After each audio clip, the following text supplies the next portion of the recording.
आइए हम परमेश्वर के वचन की बात करेंगे कि पाप के द्वारा मृत्यु कैसे आई। तो परमेश्वर का वचन इस प्रकार से बता रहा है हमें, रोमियो 5 अध्याय के 12 वचन में इस प्रकार से लिखा हुआ है, इसलिए जैसे एक मनुष्य के द्वारा पाप जगत में आया और पाप के द्वारा मृत्यु आई।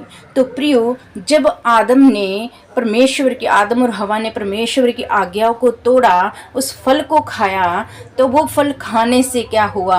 पाप आया, और पाप आने से क्या हुआ? मृत्यु आई। पहले जब आदम को परमेश्वर ने बनाया था, वाटिका में रखा था, तो उसके ऊपर मृत्यु की प्रभुता नहीं थी, लेकिन जैसे ही उसने पाप किया, मृत्यु की प्रभुता उसके ऊपर आ गई। तो प्रियो, पाप के द्वारा क्या आई है? मृत्यु आई है। तो हमें क्या करना है? पाप से दूर रहना है। और रोमियो 6 अध्याय के 23 वचन में लिखा हुआ है, क्योंकि पाप की मजदूरी मृत्यु है, परंतु परमेश्वर का वरदान हमारे प्रभु मसीह यीशु में अनंत जीवन है।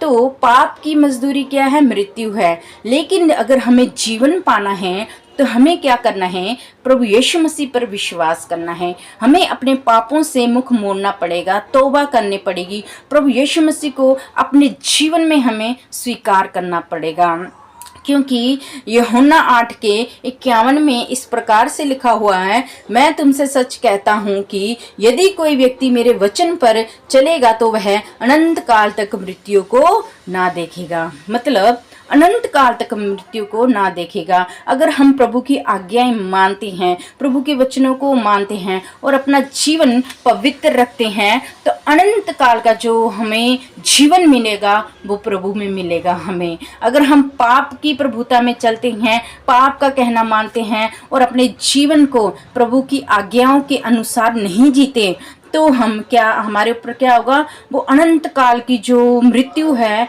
वो हमारे ऊपर प्रभुता कर जाएगी। वो मृत्यु कौन सी है? वो मृत्यु है नरक की आग की झील। जो प्रभु की आज्ञाओं को नहीं मानेंगे और प्रभु को अपना मुक्तिदाता स्वीकार नहीं करेंगे, परमेश्वर उनका न्याय करेगा। तो प्रियो, अपने जीवन को पाप से दूर रखिए। हालेलुया। अपने जीवन को पाप से दूर रखिए। हर एक प्रकार के पाप से आप दूर रहिए।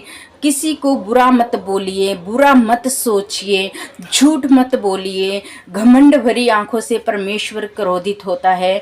तो प्रियो, आप क्या करें?